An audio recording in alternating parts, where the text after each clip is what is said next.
Portia Scott Media would like to dedicate today's show to Chadwick Boseman. Our heart and prayers go out to his friends and family.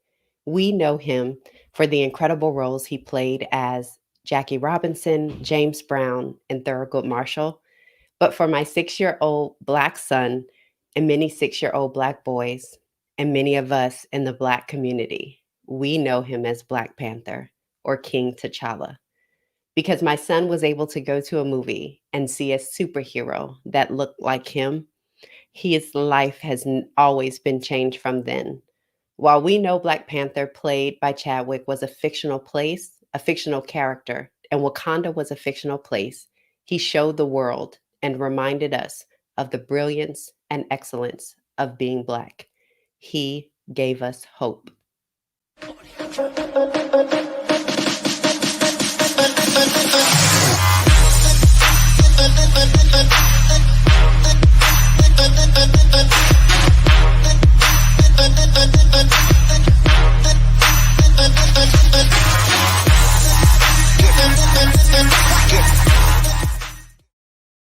Hello, darlings, and welcome to this week's show, Wake Up Well. I am your host, Portia Scott. I am so excited that you guys are here with us today because we have one of my regular co-hosts, but we also have a very special guest, and we are going to talk about understanding mental health. We are answering your questions around mental health and mental illness.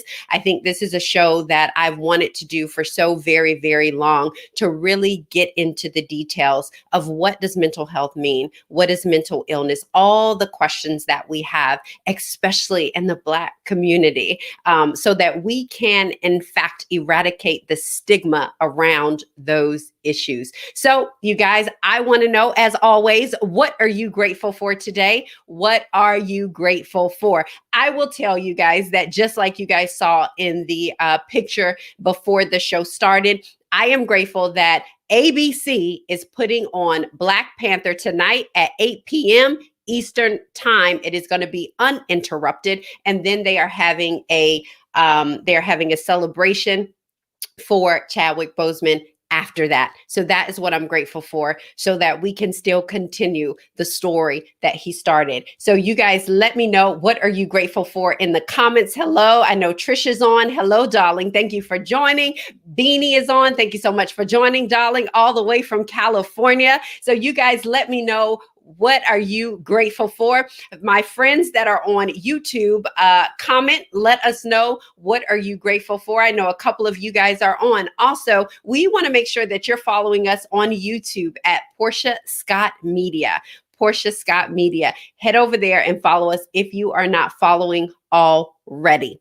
So listen, guys, one of the things that we love to do around here is communicate with our community to let you know when we're going to live, to give you inspiration as well as tools so that you can live intentionally. So if you text the word hello to 404-737-0867, you will join our community. Literally, you can text me and it will come directly to my phone. So one of the things that we're also going to do is make sure that we put a link in there as well in the comments as the show goes on. So you can just click that link and then you can sign up right there. It is also in the details of the Facebook post.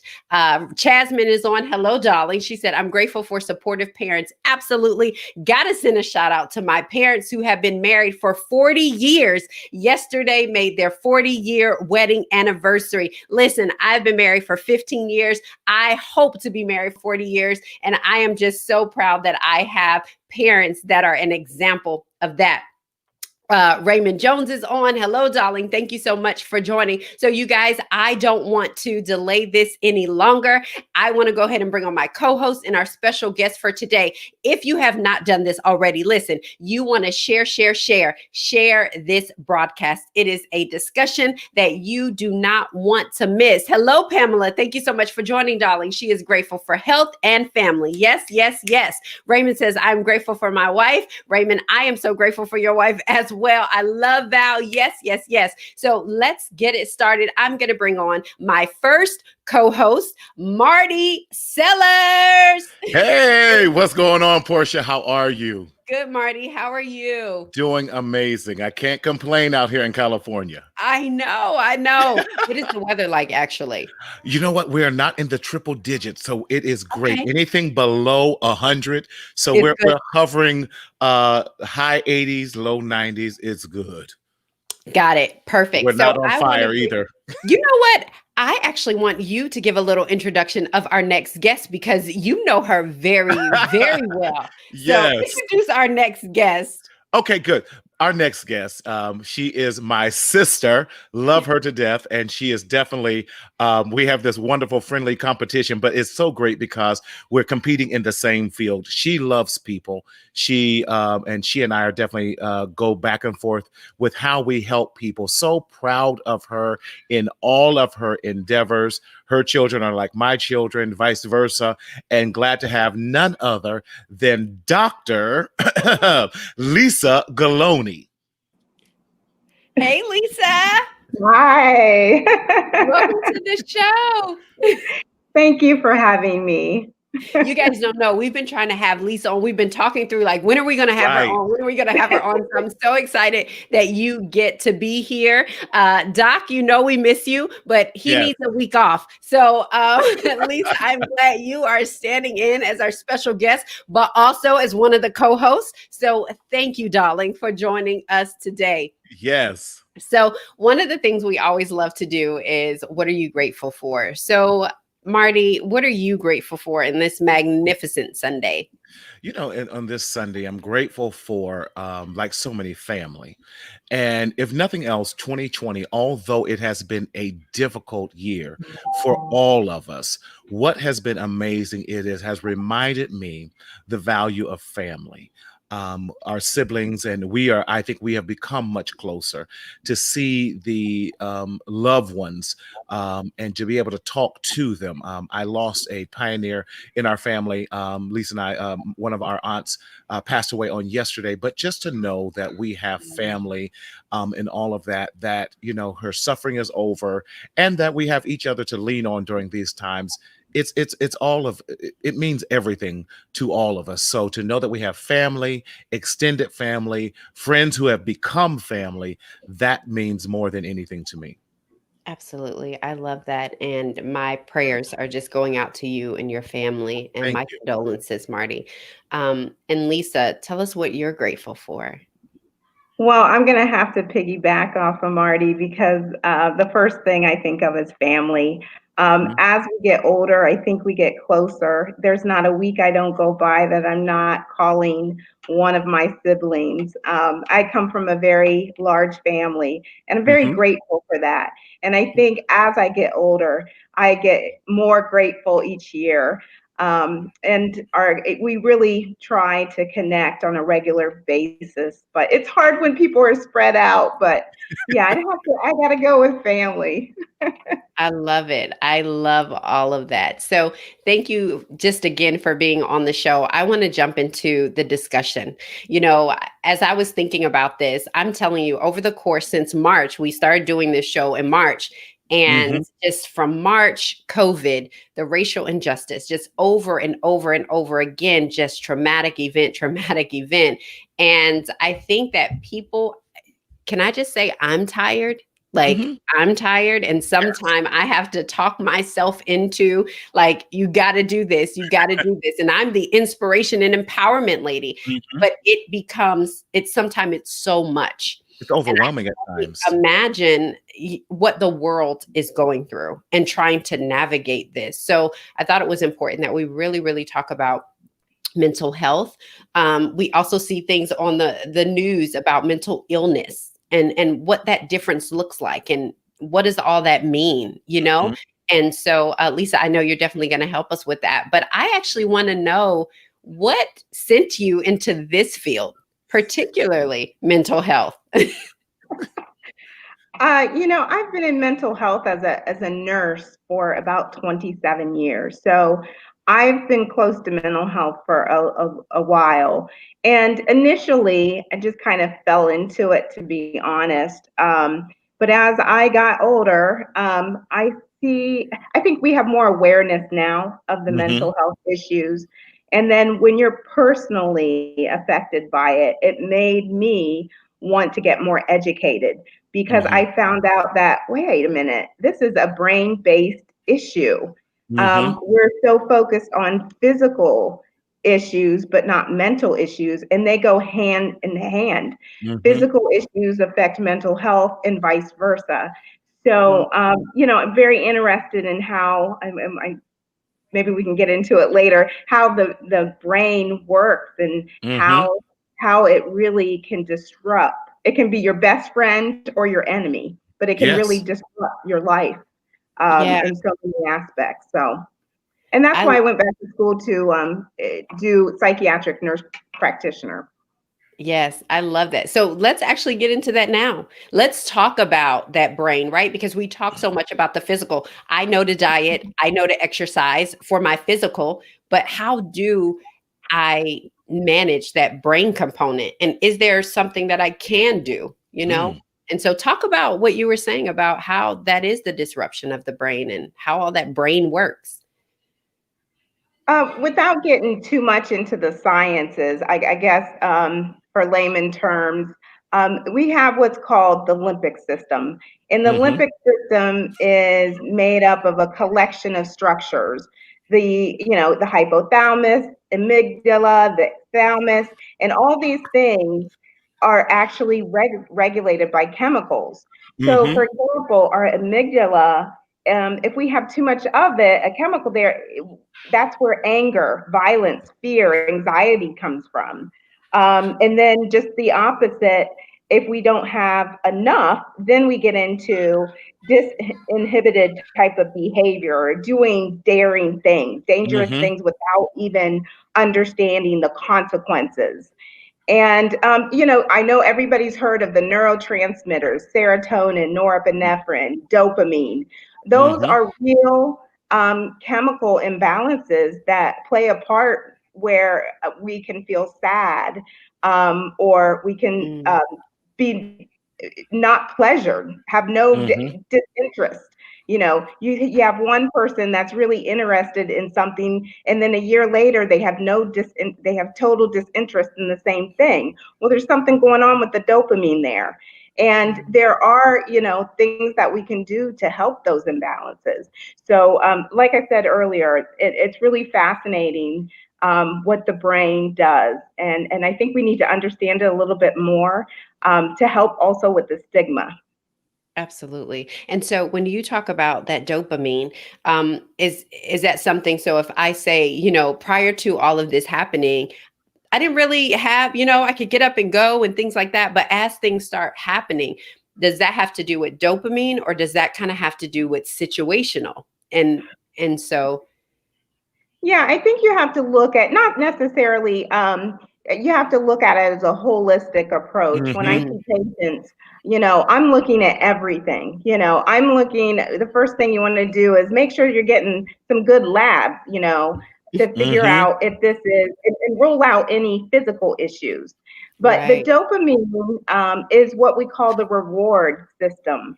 So that's why, that you've seen probably MRIs maybe with someone who's had cocaine, and it just Hmm. lights up the brain because it's a reward system. Right. And my brain is probably food that lights up. Yep. Me too. But All of us. so sometimes we have too much dopamine, sometimes not enough. So yeah.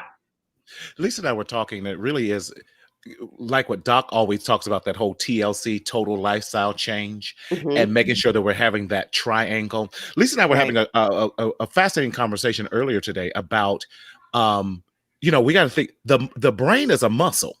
And Hmm. that's probably one of the muscles we least exercise Right. or think about it in that regards. So what are we doing to be proactive and preventative in our mental health, so that we're, instead of being reactive all the time? Just like we work out this physical body, we have to Hmm. work out our brain, our mental bodies as well.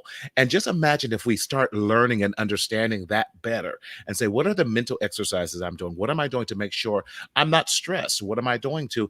And Doc talks about, making sure we're eating right, making sure we're having the right physical activities, making sure that we're doing that meditation and prayer, all Right. that triangle that he's talking about, that triangular approach. And imagine if we did that constantly, what we could do to help relieve and get to a better understanding of our own mental health. Right. I have a couple questions. Like it's so many going through my mind right now. But one is I'm gonna make a statement. I listened to a TED Talk literally like 2 weeks ago by a doctor, Dr. Daniel Amen.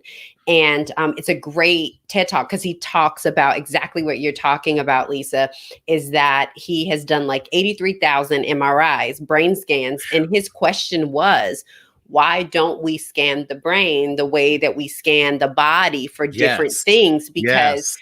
I guess in your feeling, you can kind of speak to this and, psychiatry and all of that stuff, for you, Marty, mental health, it's kind of going off of kind of what you're hearing, but not necessarily what you're seeing internally. So Mm-hmm. it's so good, Lisa, that you talked about, that dopamine and seeing that. Yes. And so to segue into that, Pamela asked, why aren't there more labs to determine when we are at risk? Good question. Yeah. Lisa. Well, That's why well, she's the PhD. well, I think it depends on who your provider is. Mm-hmm. A lot of people get their mental health needs from their primary care provider, which is, that's the first maybe contact that maybe there's something going on. But I would highly recommend that you go to either a psychiatrist or a psychiatric nurse practitioner who can really hone in because that's their specialty. So, if you had an issue with diabetes, you're going to go to an endocrinologist. If you're going to have something going on cardiac, you'll go to a cardiologist. So it's the same Right. thing. You go and you're having something going on mental health wise. I would go to, well, it depends on what it is, a neurologist or a psychiatrist. But there are some things that you can do. Baseline labs. And for example, Nice. with schizophrenia, one of the first things you'll do is an MRI or a CT, just to rule out any tumors. Mm-hmm. Syphilis, syphilis can mimic in the later stages schizophrenia type of Yes. behavior. So you got to rule out everything. And I think it starts at looking at your provider and looking at their specialty. Yeah, I love that. And I love talking about this. I want to ask the question, when would someone do that? When would I say, hey, this is not my normal practice, but I'm feeling sad. I'm feeling, a little bit more anxious, but with everything going on, kind of how do I navigate the differences between where it needs to be elevated now to where I'm not maybe going to a mental health practitioner, or like you said, your primary care, but now I need to see a psychiatrist because now there may really be something going on in my brain. Yeah, and I think when it interferes with your activity of That's it. daily living, Yes. when it interferes with you being able to function, getting up in the morning, going to Mm-hmm. work, a lot of times we let it go too long, and sometimes it's not even an event; it just happens. Sometimes there is an event, and that's perfectly normal to if you have a death in the family, to grieve. But if it goes past a certain amount of time where it's affecting you to actually do activities of daily living, then that's when you need to reach out and get help. And that's so key. And I think that the key, if it continue on to that, is we have to share these things. We cannot keep silent. One of my taglines I always say is speak up, speak out, and live. You have to speak up, like Lisa's saying. If you're feeling that your daily activities are being changed and you can't do the normal things, and things that normally would bring you pleasure no longer bring you pleasure, and you're isolating and or you're not getting out of bed or these other things, or you're always feeling nervous, then you need to talk to your primary care, or even call your therapist, or even try and see if you can get a referral for a psychiatrist if that is the case, so that you have to begin to rule out those things. And like Doc would even say, has your eating habits changed? Let's try all these things. You want to rule out as many things as possible so that you can get it narrowed down to what specifically is the problem, and if this is going to be long term or even short term, because a lot of things that we go through can be short term. Mm-hmm. Yeah, and oh, go ahead.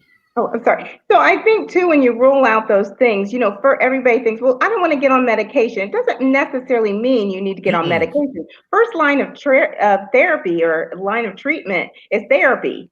Cognitive behavioral therapy, starting there. So it might just being able to contact a therapist.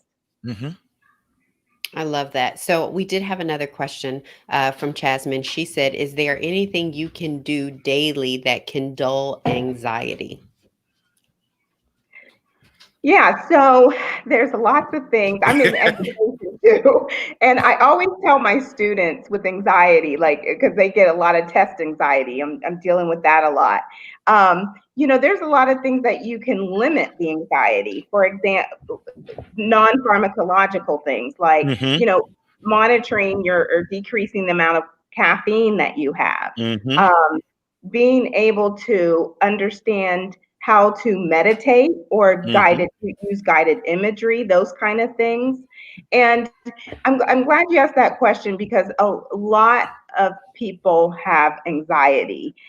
Yes, there is a pill for it. There's pills for everything, but there are a lot of non-pharmacological things that you can do ahead of time. And I wish some of these, like yoga, meditation, guided imagery, biofeedback, those are things I wish we would teach in secondary education. We need to teach our kids how, when you're feeling angry, what to do, how to calm yourself down. There's so many apps right now that you can listen to. I used to have my students before a test put on an app that really, and do some deep breathing just to kind of, calm themselves down before going into an exam. And there's some great apps. One of the apps is called Breathe. And then there's also the Tapping Solutions app as well that can help you out. And those are free apps. But like Lisa's saying, you can journal. Maybe you need to, when you're feeling anxious, and look at what are we anxious about? Because anxiety is when you feel you don't have control over things that are to come, or you're constantly worried about things that have not occurred yet. So we've shared this even in our segments, Portia. First, take control over those things that you can control. And then you may need to go through and say, okay, why am I feeling anxious about this? And listing out why.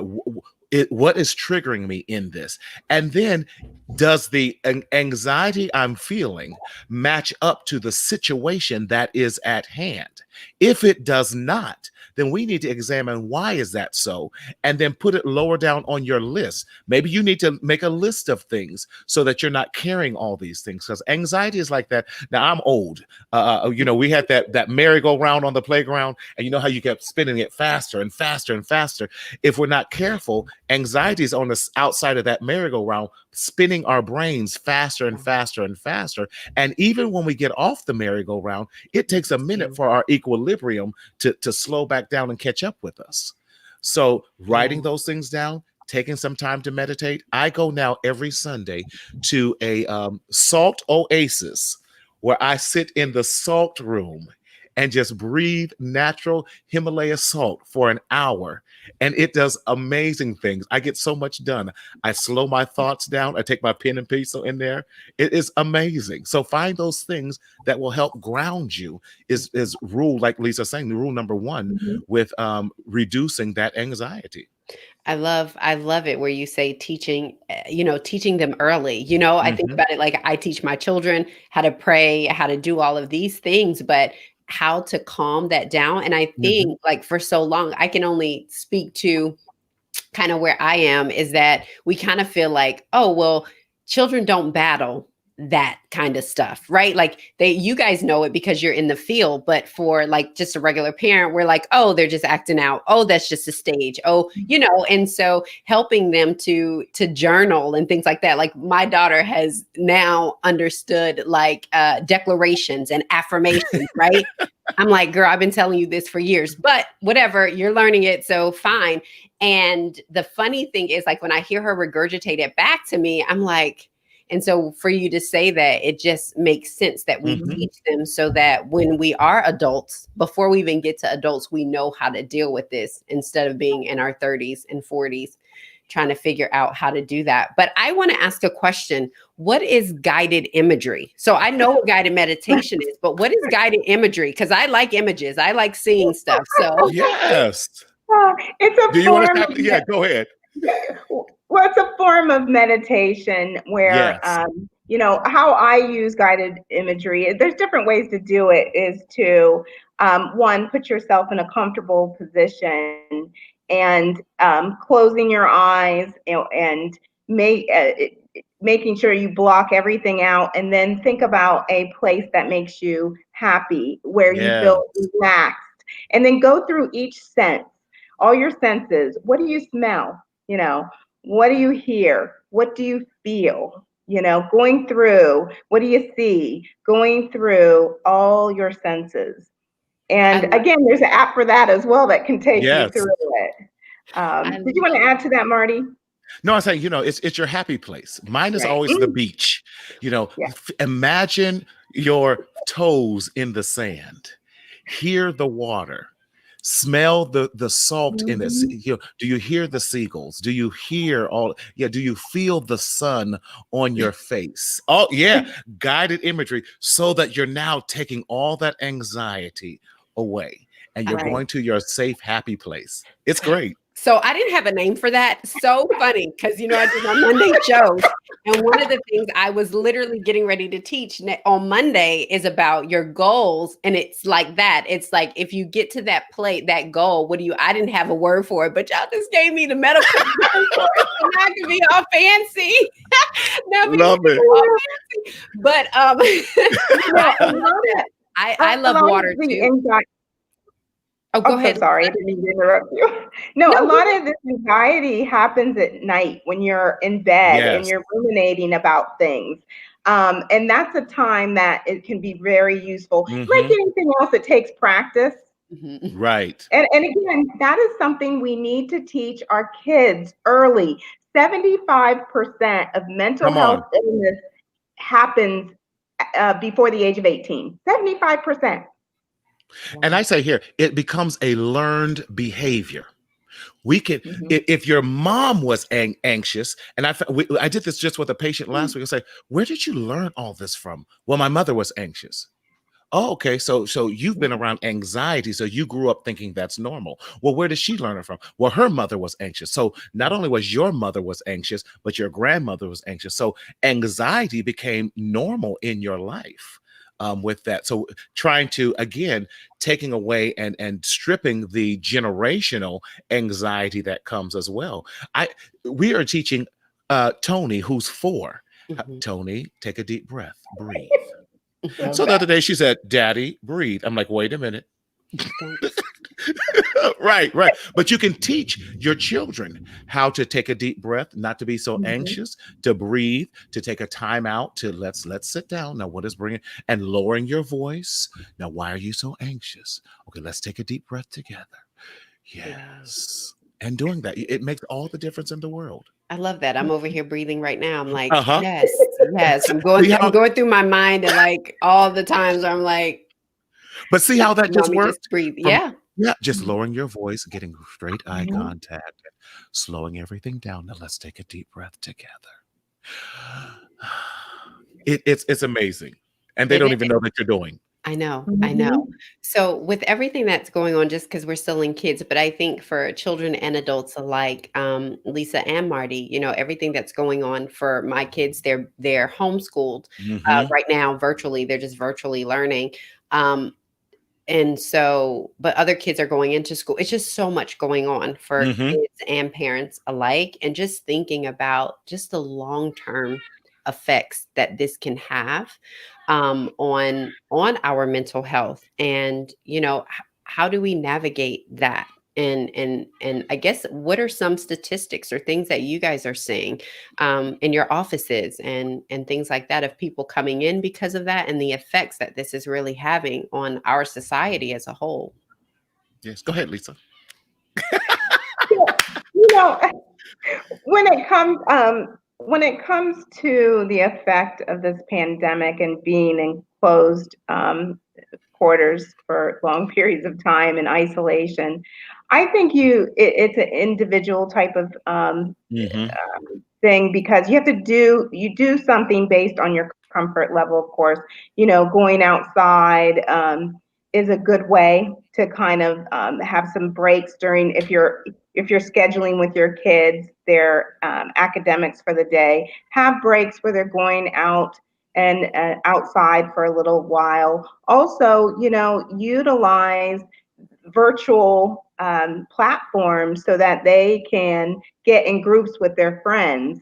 Now, I know Zoom, I believe, allows for you to do groups as well. Mm-hmm. And I think some of the teachers are coming up with some very creative ways to get kids engaged. But I think it depends on the individual. I've had a lot of kids come in lately that are really they like they really like the online schooling, and not all, but some, because they're introverts Right. and they don't have the pressure of being in school because they have social anxiety. Mm-hmm. So they're performing better in the online environment. But again, there's a lot of those who are feeling very isolated from their friends. Yeah.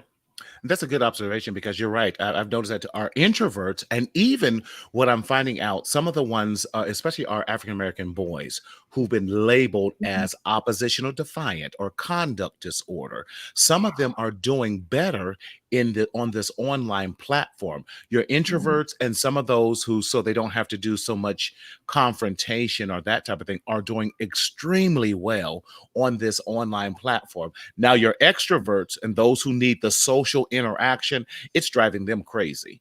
And I couldn't survive. It would drive me probably crazy, because I need to touch people and talk and do all of that, and I would just take over the screen and all that. So they kicked me out the class.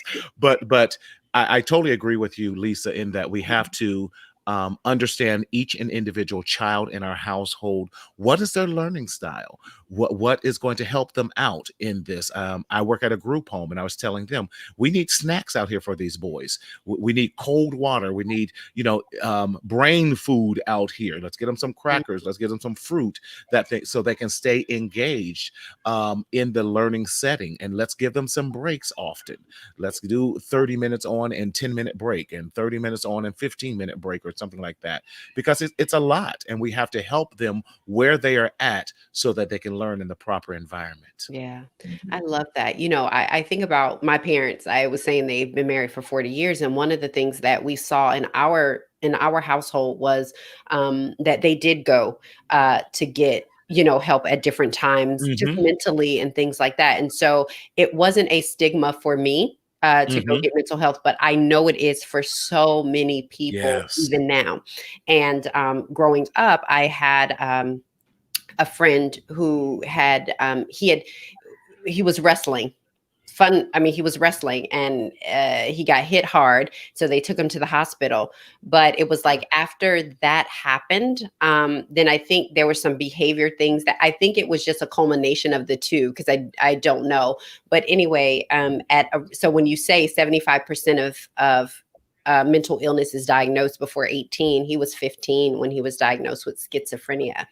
And so I say that because I wonder for us, how do we take care and love and help those family members or friends? At that time, I was so young, I didn't Mm-hmm. understand, and some of his behavior even toward me, when it really right before he got diagnosed, I was like, this is really strange. This is, and obviously my parents are going to protect me and say, don't talk to him anymore. Mm-hmm. because we didn't know.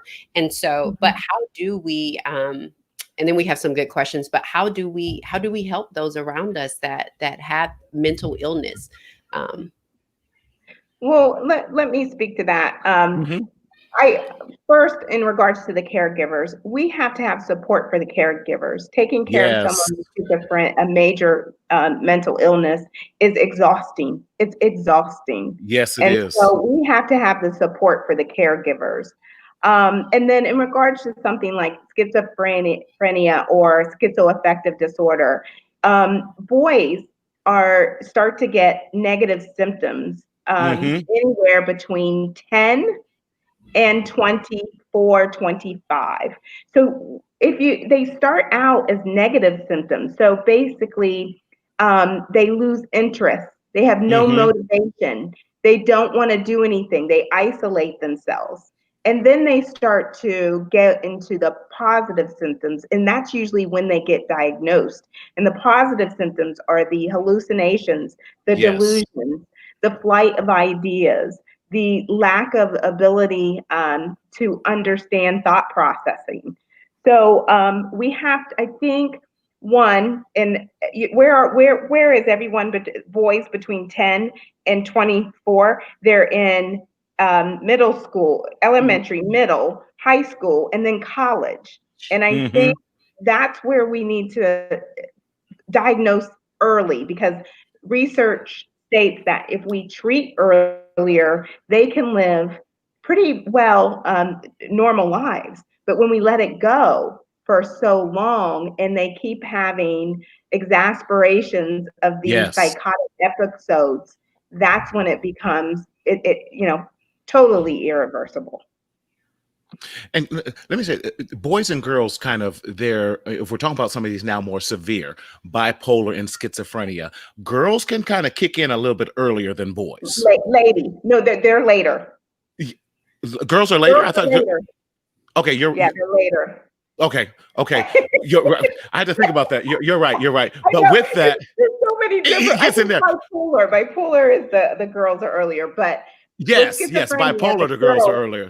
Thank you. yeah, Yes. the girls are later with schizophrenia. Go Yeah, on. you're absolutely right. But see, we're seeing a lot of that, especially in colleges. I wish we do a lot better job. Would you agree, Lisa, with that? With in our Yes. college settings, is when we see some of these breakdowns of our boys and even girls too, with it, depending upon what their diagnosis is. So you're seeing a lot of that in our college settings. So I think we definitely need to do a lot better in our high school and college settings with providing necessary mental health services, and even looking at some of the family backgrounds, because we do have this theory that there's bipolar, particularly, is something that is genetic that we want to look into as well, and looking at the cycle of that and maybe what we need to do with helping out as a whole, because it is exhausting on the whole family with it, because it can take the whole family down if we're not careful. So I'm sorry, I just got word from From Pastor. our resident question asker.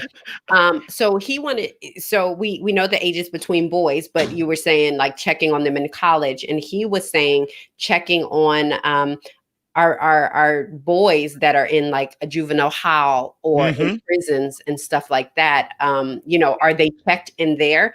And I would assume not, but just wanting to see how is that working with our boys that are, in juvenile hall or in jail and prisons.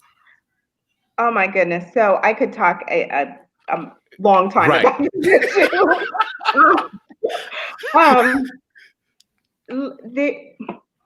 Okay, let me start at the beginning. We have what we call ADHD, which usually Caucasian children are diagnosed with. In a vulnerable population or a lower socioeconomic school district, they're not ADHD, they're conduct disorder, oppositional defiant disorder, and they might have the same or symptoms. So that's number one. Number two, a lot of these young people in juvenile detention centers are actually, I would say most of them have mental illnesses. And we Mm-hmm. are not doing anything to help them. We're not. We're actually exasperating the mental illness where they're actually being traumatized in these Mm-hmm. facilities. Traumatized. So we're just adding to it. That's all we're doing. And it goes, and it's just, we go from one place to another. Juvenile detention to the prison. It's almost a direct connect. Wow. I wonder if, how you say it starts out like some of the reasons why they're in juvenile hall is because there's mental illness. And so I wonder about when we talk about the recidivism rate and why, they're like, it's so high and things like that is because they never got the help that being behind bars really wasn't the answer. But if you could have taken them to a psychiatrist or had their brain looked at, that maybe this was it. It's so funny. I'm going to send you this TED Talk, Lisa, because the guy said that. He talks about that, about the fact that that so many men in jail, that the issues are mental illness. Mm-hmm. And Mm-hmm. so you never checked for that. Nobody ever did it. So they're doing these things and obviously they're going to jail and then they're getting out, but they're doing the same thing. And so that's, go ahead, Marty, because I know you have something to say. No, I Go was ahead, saying, Marty. that's part of the misinterpretation when we're talking about defunding police. We're not saying take money away from necessarily the police department itself. What we're saying, we want to also improve mental health services because in often cases, the police should not be the first point of being called, because what we do when we see someone who has an episode, we call the police instead of here in San Bernardino County. We do have the crisis response team that can come out, and I've had to call them when I was over at a charter school that took kids from 16 to 24. I would call the crisis response team instead of calling the police when they were violent, because there's something in the eyes that you can see that this is a mental. There is, Lisa, you understand. You see the eyes, look in their eyes, and most time when they're schizophrenic, listen, I used to be scared of them, but you just talk to them rational. What is going on? Why are you acting that way? Can we talk? Let's talk this through, with that, and let's call the crisis response team and not necessarily the police, so that we can get them on a 72-hour, on a week, whatever type of hold we need to get them in psychiatric care, we can, so that we can get them on the right path. And those with schizophrenia and those that are treated bipolar, some of these ones we like to think are more severe, can live healthy and normal lives with proper treatment from their psychiatrist, proper treatment from their therapist, and the integrative approach of that. I love Right. that. You always talk about that integrative approach. Mm-hmm. I tell the parents, Marty, that when you have a child with a major mental illness, go to your local police station and put his name or her name down and That's say, it. if you ever get a call about Good. this individual, I want the CIT, Crisis Intervention Team. Response Team, to come and respond, because they have the training to Yes. de-escalate the situation. So because if not, they don't know. Exactly. Right. I mean, we've seen it. I think it was a couple years ago, a young man outside. I think he didn't have on any clothes and it just ended badly, but he was like bipolar. I do want to stop for a minute. And I want to say this just because I know the topic is very heavy, but I do want to say that this show is intended as an educational tool. It is not a substitute for medical advice about yourself or someone else. If you need medical advice, see your medical providers.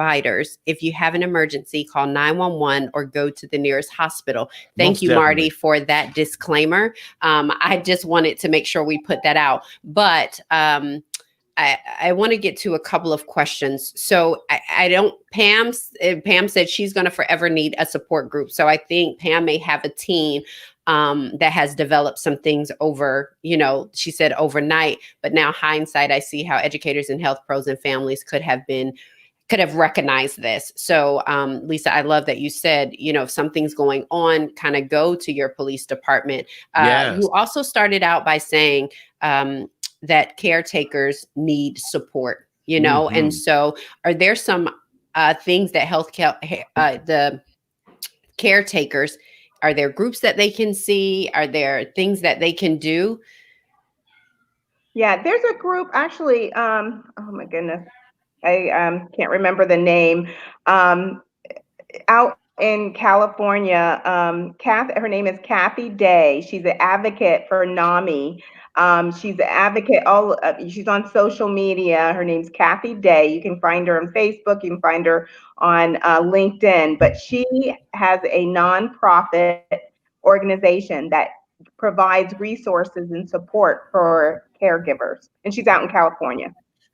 Okay, excellent. Thank you for that. And then I want to go over to Paula. So Paula had a great question. She said, what is the difference between dementia and Alzheimer's disease? What are some of the early signs? Is it hereditary? I know that's a lot. Well, Alzheimer's is a form of dementia. So you have dementia, and Alzheimer's is I guess under the umbrella there. And there's what we call early stage Alzheimer's, and then you have later stage. I don't know, a lot of people don't understand that there's an early onset Alzheimer's, which can happen literally in your late 40s, 50s, usually 50s. There's a movie called Still Alice that goes through the highlights of early stage Alzheimer's disease.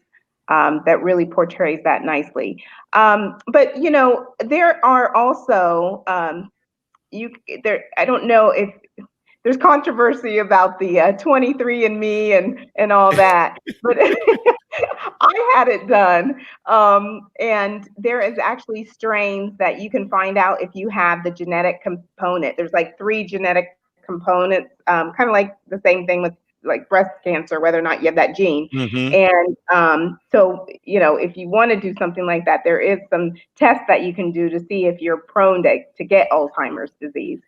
But, you know, a lot of people feel like, oh, I'm getting dementia, I'm getting Alzheimer's when they start to have memory issues. Well, it's kind of different with dementia and Alzheimer's. It's not just memory issues. It's like putting your keys in the refrigerator.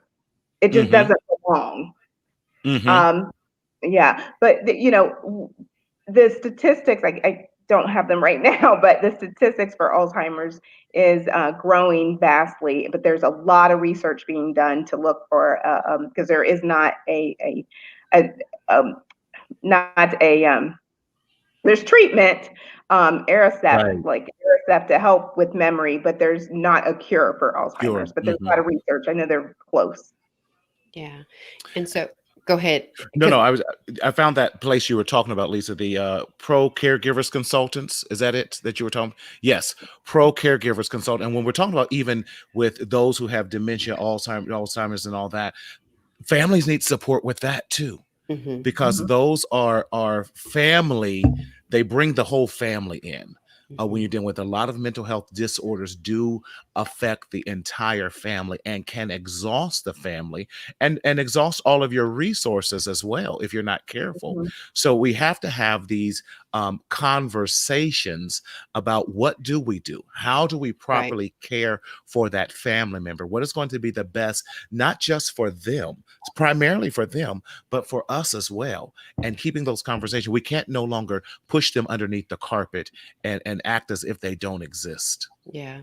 So it sounds like, Lisa, like kind of like the BRCA, where you could test for like breast cancer and I think ovarian cancer and just those cancers that kind of have that gene. And so is there anything that we can do health-wise to, I guess, either mitigate that or slow that down by diet or anything like that? Or there's no studies or research done to support that? Well, actually, your diet is definitely a part of that. But Sudoku, I don't know if you've heard that, but Sudoku puzzles to keep your brain active, critically thinking, looking at different problems. So I know a lot of professors, they do Sudoku in their office because they're like, I can't get Alzheimer's. I can't have any cognitive issues. That's where my bread and butter comes from. Definitely diet, exercise, and if um, as usual, that helps with physical and mental issues. Yeah, I love that. So it's funny because Sudoku, I mean, I've always seen it and I'm like, does this really help? But now your girl's going to be out here doing her Sudoku, her 4, 2, 3, 1, 8, 9, whatever. Just to keep the, like, even, I think even not even being fearful of that, but just the cognitive stuff. So I think this is so good. Marty, what was the name of that place? It was Pro Caregivers.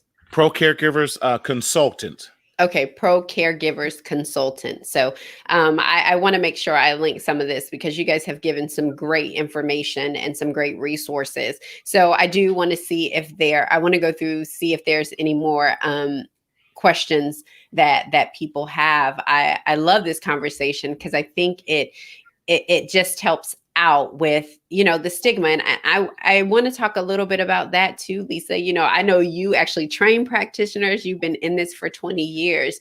What is the stigma with just, especially in the Black community, with like mental, I think it's twofold that I have this question. Is one, why we don't go see someone ourselves, and two, why do we wait so late to have our children seen as well? Is it just, out of sight, out of mind? Like, I don't know. Then it'll just go away. What are some of the things that you see or you believe, just in your 20 years on why there is such a stigma and why we do wait too late to take our loved ones? I think mental health is not addressed in the brown and Black communities because we've always had to overcome different diversities, and we've done that through prayer, through communities. Right. And so we're kind of set in that type of mindset versus not to say that doesn't help. But I think, again, it has to come back to educating the community. Mm-hmm. Yeah, I think we talk about this all the time, Marty. Some of these things are just like the integrative approach. It feels like it's so much, right? Because we have to get the whole medical community into agreeing with that integrative approach. I go to my doctor and I mean, I go to my doctor and I never see that, right? With Doc being on here, we get to see that because he has nutrition in his office. He has a mental health professional in his office. He has just this like integrative approach. But for a lot of people, they don't have that. So being able to say, hey, your doctor may not be saying this, but go see this person or go see that person. I think that's important. Yes. And, you as the individual have the right to say, hey, doc, primary care doctor, I'm seeing a therapist and I want to give you permission. I want to sign an informed consent that the two of you talk to each other about my condition. So you don't have to wait for them. You can initiate it yourself so that you're on the same page with the health. And it does so much better in that regards too. So go ahead and initiate it. Tell your therapist, hey, I want you to talk to my primary care doctor so that you understand, so that we're all on the same page with that, and vice versa. So you as the patient have the privilege and to make that suggestion and to insist upon it as well. You don't have to wait for them to initiate it. You initiate it yourself. Absolutely. One thing Pamela wanted to know was Pro Caregiver Consultant. Is that NAMI? I don't know if they're part of NAMI or not. No. They're no. Okay. No, but she, Kathy Day is the founder of that foundation, and she is PsychU, a representative, I think, on their board of PsychU, and also does a lot with NAMI. Okay. Excellent. I love that. So, I think one thing I do want to ask Lisa as we wrap up is just like I've been kind of talking about this traumatic event after traumatic event. I think for me, like even the stuff that happened with Jacob Blake, I honestly was like, I can't. Like I can't hear it. I can't watch it. I'm tired of seeing the different. I'm tired of Black people being a political statement. Like I'm just tired I'm tired. Mhm. And, you see the protesters out there and the people that are doing the work. There's a friend of mine that does some work with Inspired Justice, and they are always out there and always. And I'm just, I wonder what these long-term effects are Mm. on people. It's funny. I heard about this survey or this research that somebody did on the Jewish community as it relates to the Holocaust. However, there was no research done to Black people who dealt with slavery. But I do want to know, like, what are some of the long-term effects that, like, trauma over trauma, Mhm. what does that have? And then how do we navigate this? Honestly, how do we navigate this trauma over trauma and just at least gain some sense of normalcy or, Yeah, and I think, like I said earlier, that we have to be very mindful that the mental health component is part of your holistic care. And if Mhm. we don't treat individuals, then there are two different paths. One, it's going to lead to usually serious mental illnesses, lead Mhm. to death or in the prison system. So, it has to be addressed. And one of the Yes. first things I do in my assessment is ask about trauma, Mhm. and go through their childhood and look at that trauma, because our brains develop are between the ages, I mean, particularly between the ages of 3, 4, up to 11. Right. And our personalities are formed by that age. And if we have any trauma during that time, that affects us as adults. It really Yeah. does, and I think you're right, because one of the things we always go through, most of the diagnosis goes back to your childhood. and Hmm. and and and and, and unaddressed trauma from your childhood. I was just on the phone last night at 10 o'clock last night with a college student who was having some major trauma, that something triggered him from his childhood. Even though he had addressed it and got help, everything just kind of flashed back. And it had to be addressed then, so that so he felt some sort of normalcy in that. Yeah, I agree. Pamela said, I believe everyone needs to speak out and lend their voice to communities that don't talk about it. As a parent, she shares. Yes. Sounds like she shares her story. And I think that's important, is that we share these stories, that we share, that people that look like you, I go get help. Hmm. I I am an executive pastor. I'm the first lady. I go get help. I Hmm. pray and I go get help. And I think it's important. And I say that because not just in the Black community, but especially in the kingdom, in the church.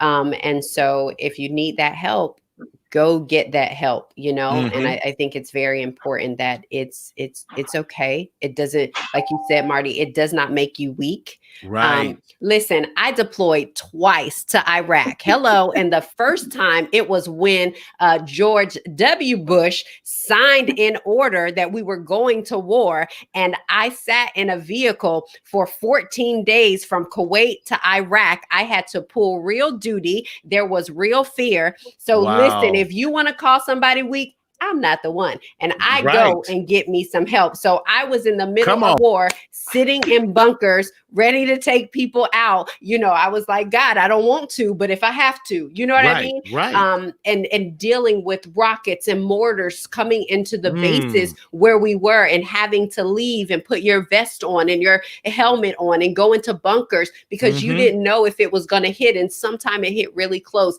And I say that because Mm. there's no weakness in going to get help.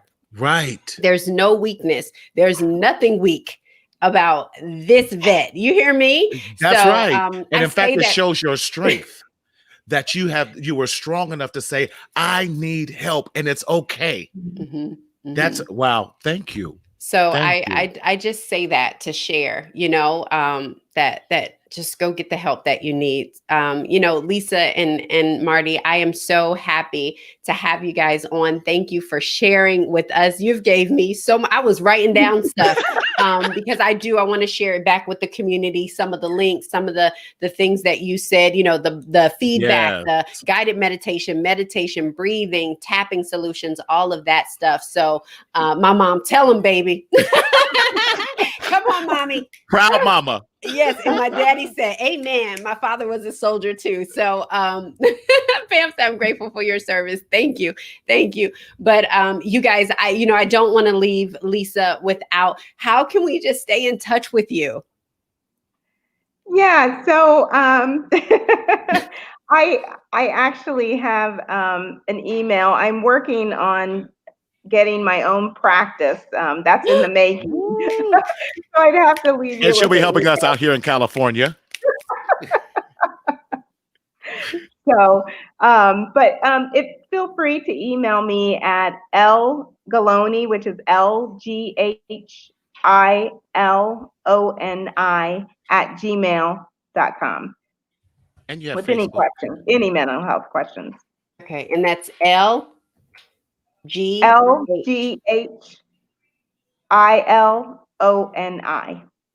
Okay, @gmail.com. Correct. Perfect. Okay. Excellent. So if you guys want to get in touch with Lisa, that is her email address. And she is getting ready to listen. She getting ready to start her own practice. We want to support. Lisa, let us know when you are starting that practice. We want to make sure we put it out. Girl, get you a Facebook page so we can go like it. Give us some great information. Listen at me. Look at me. I have to catch up with my big brother. Listen. Listen, she got the PhD behind her name. I'm just Marty comes after mine. Stop it. So Marty, how can we keep in touch with you? Yes, definitely. Definitely you can reach me on my webpage at mentalhealthmarty.com. So excited about that. And then of course through my podcast through none other than Portia Scott Media, and definitely at Mental Health Matters with Marty on our podcast. We would love for you to give us a 5-star rating and check out this. I just completed season 1. So excited about that on our podcast, on any podcast venue. I'm so excited about that. Yay! We finished season 1. We finished season 1. Wow. Thank you. So everyone, I just want to say thank you guys so much for joining. Lisa, Marty, thank you so much for your time. I think I always think about the amount of time that clients have to pay for this hour, and we're getting it for free. So I appreciate it so very much. And I know the community does as well.